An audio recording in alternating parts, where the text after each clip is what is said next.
guys know Neil deGrasse Tyson? Yeah. Do you think that Neil's wife is sick of Neil's bullshit? Don't you think? Because Neil says, mind-boggling stuff, right? But the wife has to gotten used to it, maybe sick of it. Neil says things like, and upon us realizing that the foremost active atom in the universe is inside our body, we are the universe. Normal people be like, oh shit, I'm the universe. And Neil's wife is like, are you done? He just wants to know where Starbucks is. I'm very sorry, my husband does that all the time. Just go straight 2 blocks and then you'll find Starbucks. I'm sorry. He's a fucking show off. Di .id Weekly Vlog kali ini, gue mau cerita tentang kenapa gue ngotot untuk open mic 5 kali. Bukan open mic, stand up 5 kali dalam seminggu. Tapi sebelumnya, bumper dulu.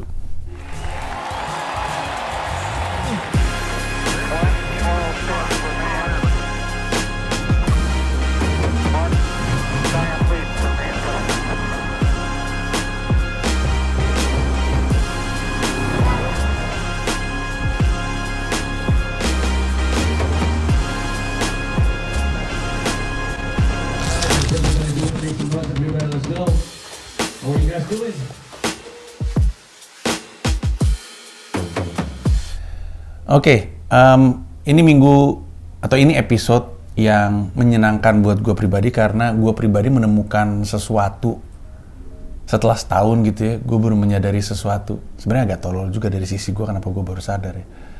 Mungkin gue udah sadar tapi baru gue ucapkan, maksudnya out loud gitu, jadi kayak iya gue tuh begini gitu, tapi mungkin ada di kepala gue.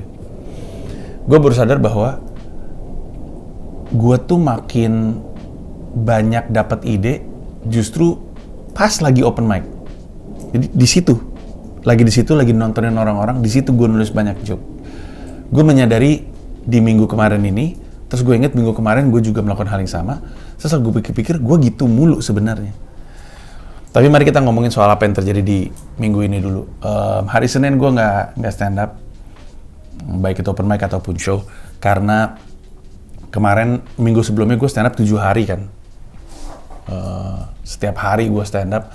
Jadi gue pikir gue istirahat di hari Senin aja. Gue cuman di rumah ngerjain urusan rumah, terus udah gitu bikin siniar hidup di Indonesia Maya, terus bikin konten, terus sama Mila sempat jalan berdua ke supermarket untuk belanja-belanja. Jadi lebih banyak kegiatan di rumah aja. Selasa baru gue open mic. Nah, Selasa gue tuh kan gue nulis joke kan setiap hari ya. Cuman nggak semua joke itu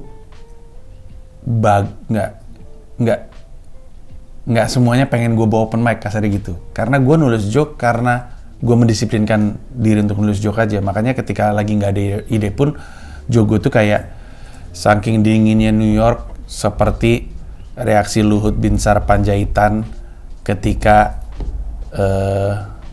Jui Purwoto lempar punchline soal pemerintahan. Udah gitu aja, mungkin nggak bisa gue bawa di sini. Nggak ada yang kenal Luhut, nggak ada yang kenal Jui Purwoto, joke juga dalam bahasa Indonesia. Tapi lu tahu kejadian itu nggak? Jui cerita di PWK soal dia stand up tentang pemerintahan, terus dipanggil sama Luhut sini gitu. Ada deh pokoknya. Tapi karena gue bilang sama diri gue sendiri gue harus nulis joke setiap hari satu, jadi setiap hari gue disiplin nulis. Tapi nggak setiap joke yang gue tulis hari itu mau gue bawa. Kayak contohnya pas hari Selasa tuh gue datang bawa beat karena dari lama gue pengen ngembangin soal orang Indonesia suka basa-basi, tapi gue nggak tahu mau dikemanain gitu. Terus gue mulai open mic, terus gue open mic di Eastville Comedy Club. Indonesian people are the masters of small talks. Bahasa basi, that's the Indonesian word for it. We're such a master of small talks that we would lie, and when we lie, we go down to a rabbit hole of lie, just for the sake of small talks. And we do that because we don't want to ruin your day, but also we don't want you to hate us. I think that makes sense, right? Like say a guy is sitting at the park, and another guy sits next to this person, and the first person was like, I do it. I want to kill myself. Yeah, me too. Yeah, me too. Fuck life, right? Yeah. Terus hostnya namanya Colin, si hostnya. Terus di situ ada itu si anak kembar. Gua kasih lihat klipnya. Ada anak kembar stand up gitu, lucu banget. Jadi kayak satu kepala keluar dari mulut dua orang. Jadi ntar dia ngomong ini nanggepin, ini ngomong ini nanggepin, ini punchline, tag. Nanti dia ngomong ini punchline, kasih tag gitu. Seru banget dinamikanya. We have a lot of mic left. I want no meltdown. Yeah, no meltdowns. Don't do any meltdowns. This is not the room. Gue hanya sering ketemu di open mic, gue belum pernah ketemu satu show sama mereka, tapi selalu seru sih ngeliat mereka berdua. Cuman gimmick orang kembar stand up sebenarnya udah rada banyak. Sehingga orang sampai di open mic pun sampai ada bercandaan, lu capek nggak sih ngeliat komika kembar? Capek gue, banyak banget dah, nggak semuanya lucu lagi gitu. Kadang-kadang gue di Tiny Cover ketemu komika kembar, kadang-kadang di Greenwich Village ketemu komika kembar. Tapi terus gue ngembangin di situ dan nggak terlalu kena. Terus hari Rabu gue ada kerjaan, gue kerja di sebuah bar namanya Arcadia Bar. Acara ditawarin sama bartender yang kerja di Producers Club Theaters. Jadi di Producers Club Theaters itu ada bar. Nah, bartendernya namanya Hope. Nama panggungnya Hurricane Hope. Karena kerjanya jalan mulu, muter-muter, stand up juga gitu, gerak-gerak mulu. Gue kalau ngomong kayak gini, kayak orang mabuk gitu. Terus dia juga bartender di situ. Dia nggak cuma kerja di Producers Club, dia kerja di bar Arcadia tersebut. Terus di situ tiap hari Rabu dia bikin acara komedi gitu. Terus gue diajak ngisi, terus gue dateng, dan ini acara pertama buat gue untuk manggung di sebuah bar, bener-bener bar gitu. Jadi pas gue dateng, orang di situ lagi asik sendiri gitu. Nah ini seru nih, bukan acara komedi, bukan open mic. Jadi kayak orang datang ke sana untuk minum, untuk makan, tiba-tiba stand up. Nah itu baru tuh untuk gue tuh. Mana saat itu lagi ada pertandingan NBA di TV, jadi ada banyak orang datang ke bar tersebut mau nonton NBA. Sisanya adalah rombongan berpasangan. Jadi lucu setupnya. Gue perhatiin masyarakat situ kebagi dua, yang mau nonton NBA sama yang mau pacaran gitu. Ada yang berpasangan gitu. Terus udah nih dibuka acara, terus gue stand up di situ dari 5 atau mungkin 6 ya. Dari 5 gue urutan keempat. Dan susah banget karena gue denger ada orang, siapa sih yang punya ide untuk acara komedi pas kita lagi nonton basket? Emang basket sama komedi nyambung gitu? Waduh, sulit banget kata gue. Terus di backstage kami udah komika-komika tuh udah, salah satunya Ross temen gue. Gimana ya? Ini bawain beat apa nih? Gitu lah pokoknya kita sibuk sendiri. Satu komika nggak terlalu kena, satu komika. Pas giliran gue berusaha untuk menangin yang di bar dengan ngomongin LeBron mecahin rekornya Kareem. Dapat tuh perhatian mereka. The game where LeBron breaks Kareem record, you watch it? Yeah, so everybody was looking at LeBron, I was looking at Kareem. Yeah, because we know Kareem hates LeBron, right? He hates that motherfucker, and Kareem doesn't smile all game long. You see, he only smiled once because he had to take a photo, right? Only when he has to take a photo. All game long, Kareem is looking at LeBron like he's praying for LeBron to be injured. Don't you see? He was like, fall, motherfucker, fall. Kita sempat ketawa-ketawa sedikit, tapi habis itu gue balik ke joke gue, terus mereka jadi nggak nyimak lagi.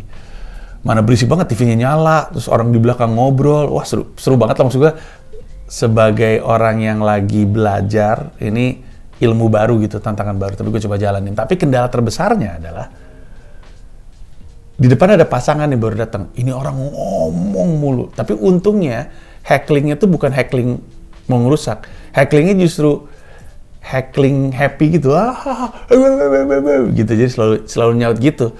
Jadi cara paling benar adalah untuk ngeiyain aja. Tapi cukup tricky lah.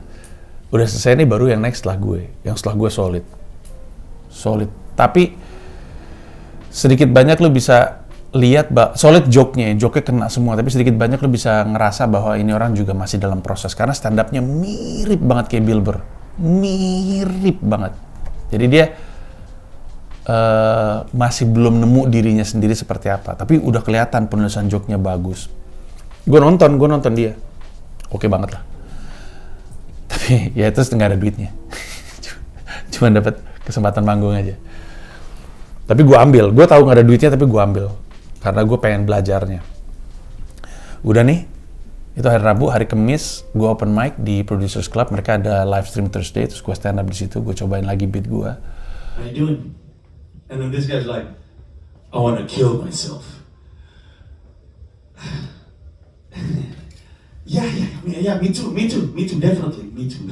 Fuck life, right? Now we know who's the Indonesian between the two, right? And then the guy was like, why? Huh? Why do you want to kill yourself? Now this Indonesian, he has to go down the rabbit hole of lies, just for the sake of it.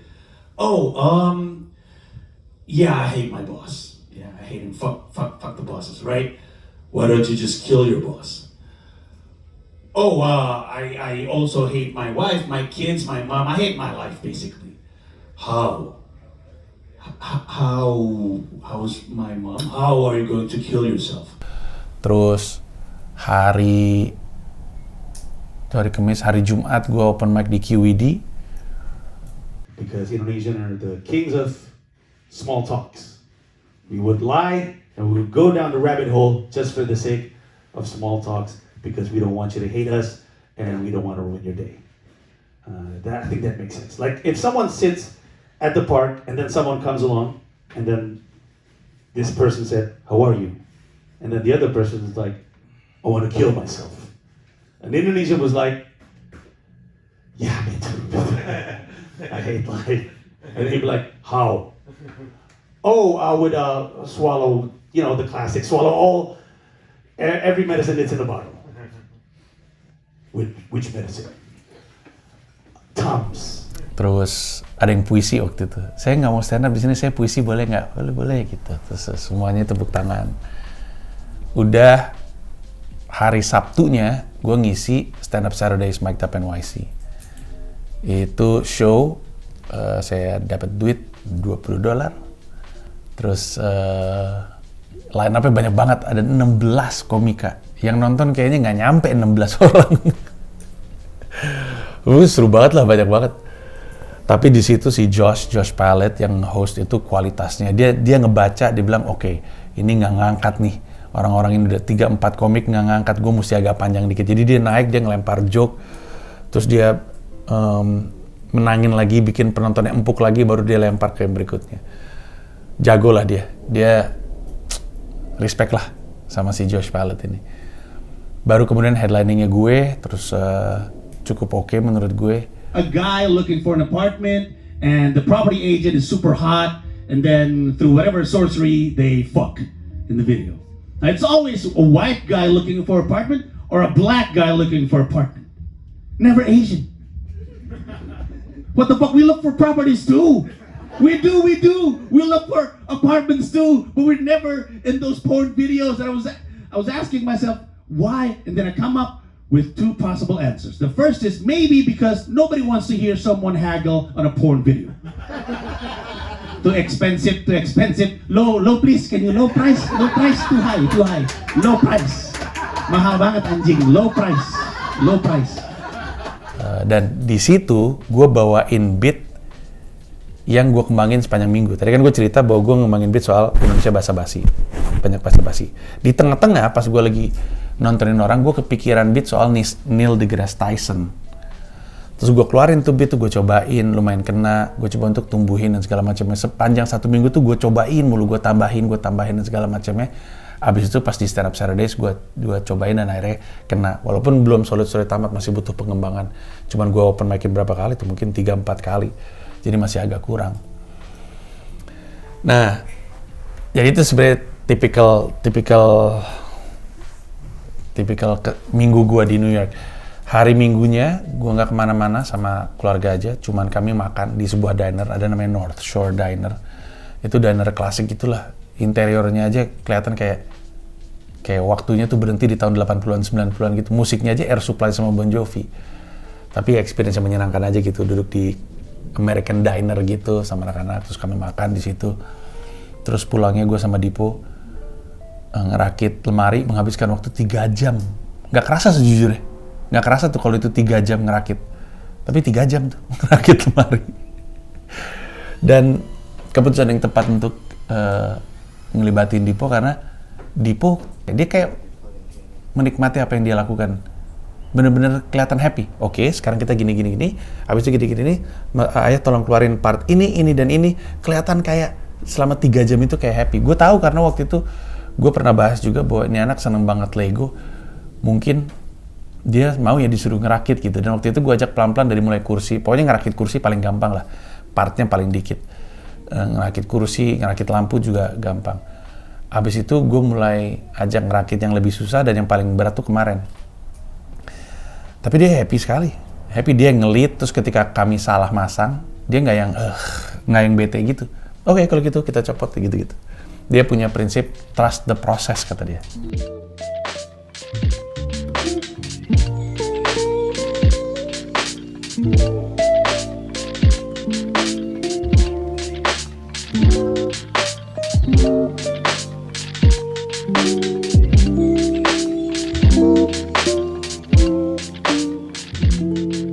Trust the process. Dia pegang prinsip itu dari zaman kami ngerakit Lego. Di beberapa episode sebelumnya kan kami ngerakit Lego.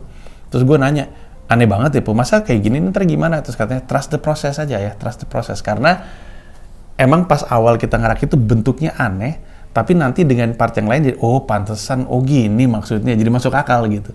Terus kadang-kadang kita ngeliat, loh kok ini partnya warnanya begini sendiri, kok aneh sih nggak kayak digambar. Terus dia selalu bilang gitu, trust the process, trust the process. Waktu kami ngerakit juga hal yang sama. Kita lagi ngerakit, terus kita bilang, lah kok aneh gini? Terus dia bilang, trust the process? Dia nanya, should we trust the process gitu? I guess so, kata gue, ya, let's trust the process. Ternyata akhirnya ketemu, oh begini maksudnya. Kadang-kadang kita kan maki-maki duluan, maksudnya apa sih, ini tolol banget nih orang yang bikin furniture gitu. Nah, trust the process itu jadi nempel di benak gue, karena itu juga yang selama ini gue alamin gitu.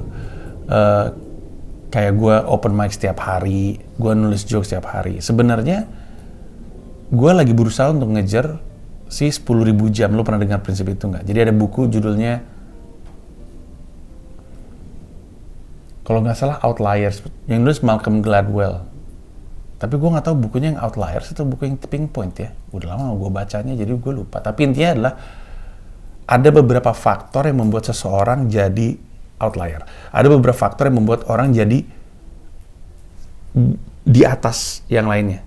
Jadi ada manusia lain, terus ada Steve Jobs, terus kayak ada band lain, terus ada Beatles gitu, terus ada penyanyi lain, terus ada Katy Perry gitu misalnya. Terus di buku Outliers itu dibahas, ada banyak, ada faktor nurture gitu ya. Dan ada faktor, dan ini yang mau gue fokusin adalah soal 10.000 jam. Diyakini kalau orang melakukan sesuatu selama lebih dari 10.000 jam, dia udah bisa disebut sebagai ahli di situ. Jadi, kalau lu suka sesuatu, atau misalnya lu suka main game, dan lu udah menghabiskan lebih dari 10.000 jam main game, bahkan apalagi main game spesifik, lu sebenarnya udah bisa disebut sebagai ahli. Gue pernah ngitung tuh, 10.000 jam. Waktu itu gue membandingkannya dengan public speaking. Terus gue ngitung, kalau gue misalkan siaran radio sehari 4 jam, terus gue seminggu 20 hari, terus gue ngitung, berarti gue sebenarnya udah disebut sebagai ahli dalam broadcasting atau dalam public speaking setelah 10 tahun jadi penyiar radio, dan gue udah nembus itu. Terus berarti masuk akal juga. Nah, di stand up juga hal yang sama. Lu mesti nembusin 10.000 jam untuk bisa disebut expert. Dalam hal apapun lah pokoknya. Pokoknya lu tembus 10.000 jam, termasuk menjadi entrepreneur. Lu harus melewati 10.000 jam jadi entrepreneur untuk kemudian lu bisa bilang, oke, gua ahli di situ. 10.000 jam jadi pemimpin, 10.000 jam jadi CEO, 10.000 jam jadi direktur. Untuk kemudian lu bisa bilang, oke, gua ngerti gitu. Nah, dalam masa itu ada banyak sekali halangan. Nggak ada semangat. nggak ada duitnya, nggak ada ketenaran, nggak nyentuh milestone tertentu, tapi harus ya trust the process aja, karena kelihatannya kadang-kadang suka nggak masuk akal. Cuman lakuin aja, kayak nulis joke setiap hari. Ya kadang-kadang joke yang gue tulis tuh, ini apaan sih sebenarnya joke ini, tapi apa gue tulis joke setiap hari? Tapi gue harus maksa diri gue untuk nulis joke setiap hari, karena kadang itu mesti lu keluarin dari sistem lu tuh nulis karena untuk dikeluarin. Kayak waktu itu gue pernah ngeliat di Instagram ada, ini siapa sih namanya nih?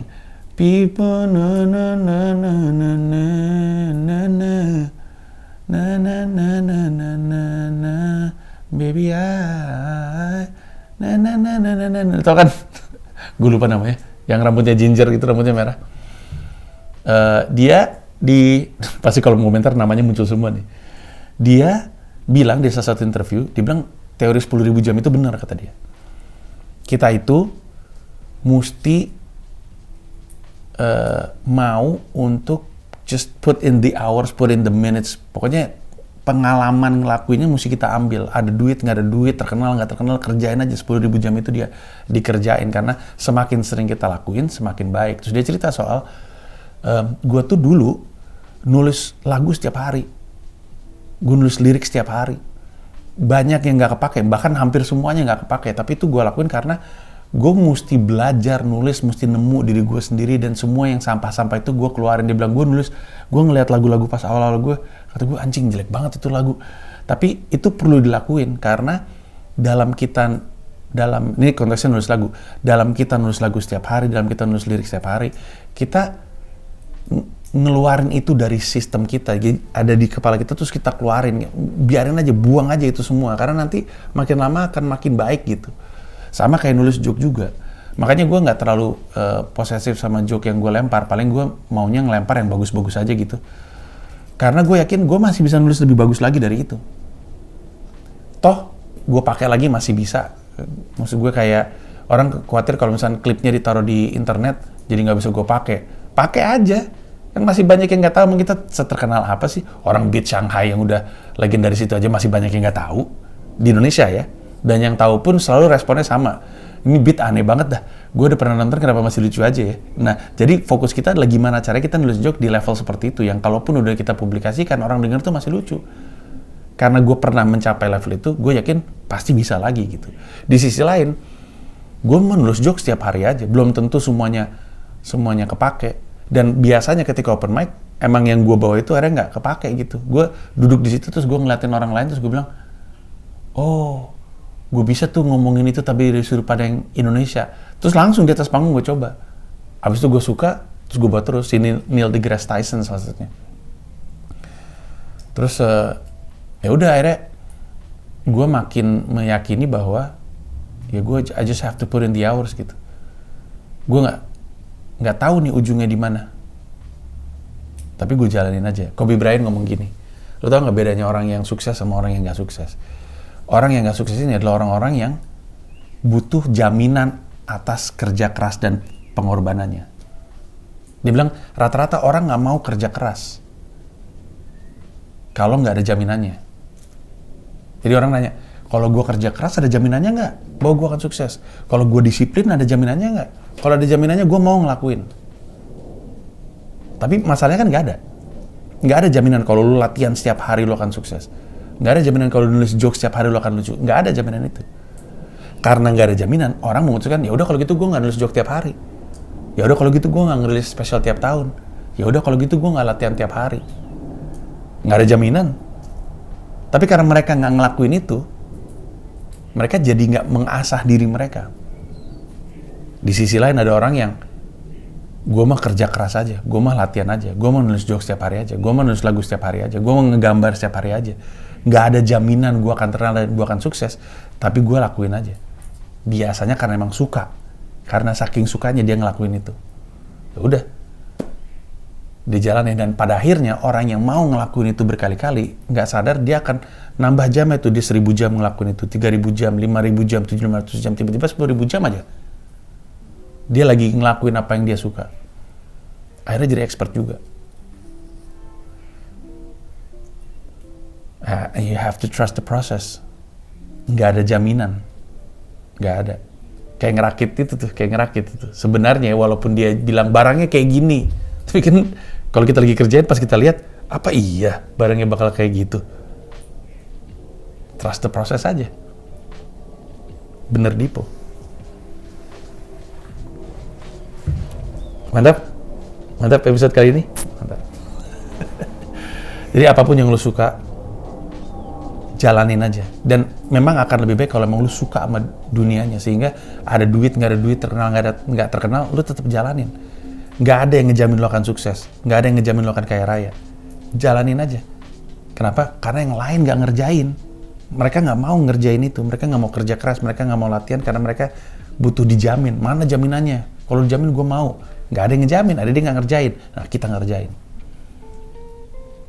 Trust the process. Put in the hours supaya tembus 10.000 jam. Itu aja dari gue. Makasih banyak.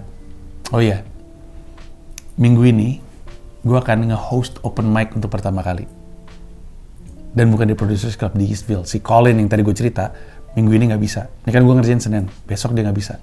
Dia waktu itu DM, Panji lu mau gantiin gue nggak nge-host open mic? Jadi gue iyain, karena gue pengen pengalamannya kan. Put in the hour, trust the process. Minggu depan akan ada klip-klip gue nge-host open mic. Kayak apa ya? Nanti kita lihat ya, sampai ketemu minggu depan. Thank you, bye-bye.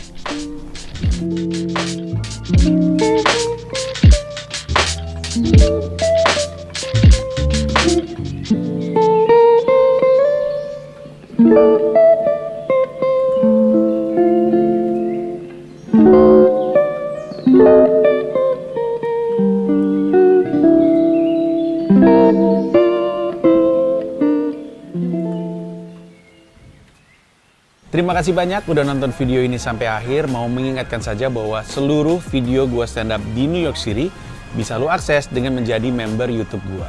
Ada 3 level, ada yang Rp30.000, Rp125.000, ada yang Rp1,5 juta, masing-masing punya manfaat sendiri-sendiri. Tapi yang pasti, dari yang Rp30.000, lu udah bisa akses semua video stand up gua di New York City tanpa disensor, tanpa dipotong, termasuk video-video yang sebelumnya. Terima kasih sekali lagi. Jalan ditutup karena baru saja ada yang dibunuh. Informasinya baru saja terjadi pembunuhan di jalan ini. Sulit. Orang-orang pada nggak peduli. Ada pembunuhan nggak apa-apa, nggak ada masalah.